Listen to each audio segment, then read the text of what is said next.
Good morning, good morning, good morning, good glorious morning. Today I want to do a preview of our Sunday school. Sunday school, of course, as we do Sunday school on Saturday or Sunday school on the go, I'm just going to do a snapshot of our Sunday school. And our Sunday school will be coming from out of the Gospel of Luke chapter 7, verses 1 through 10. And of course, our background scriptures, Luke chapter 7, verse number 7, it reads, "Wherefore neither thought I myself worthy to come unto thee, but say a word, and my servant shall be healed."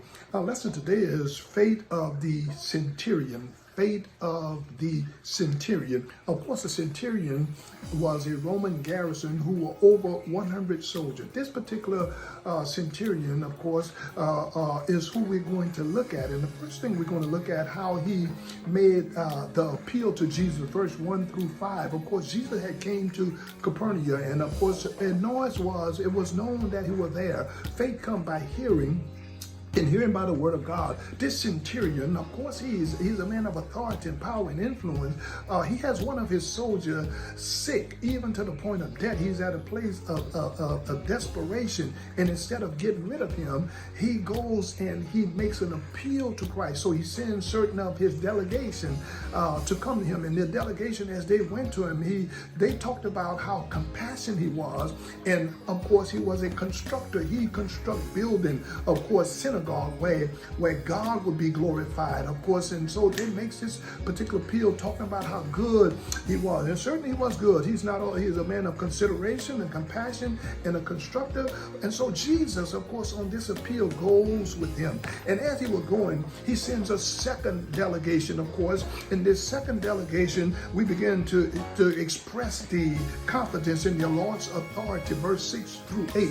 Of course, they went and they said, listen, he says, you don't have to come to his house, but speak a word only, because he's a man of authority, under authority. He tells the soldiers to go, they go. He tells them to come, they come. He tells them to do. He says, but you are the Lord. He has such respect and reverence for Christ. Christ had not yet resurrected yet, but he says, all you have to do is speak a word only, and my servant shall be healed. Listen, this is the kind of faith that please God, that all he has to do is speak a word. Of course, that's the confidence he has in the authority of the Lord. And then, of course, we see the example of faith, verses 9 through 10. Jesus says to them in verse 9 and 10, he says, man, he marveled at him and turned at them and said, man, I have not found this type of faith in all of Israel. Of course, in Israel, they should have this type of faith. They're God chosen people. They saw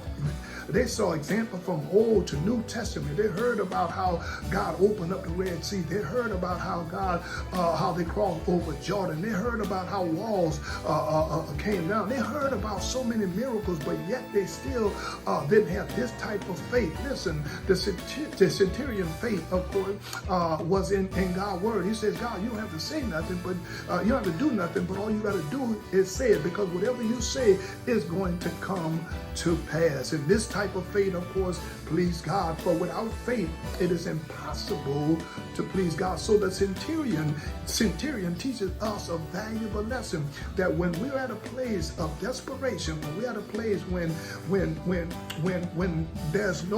we have nowhere else to turn, during this particular time, either we could turn to God and he give us wings to go upward, or we can turn to our own self and be depressed and disgusted, and of course become weight and bring us down.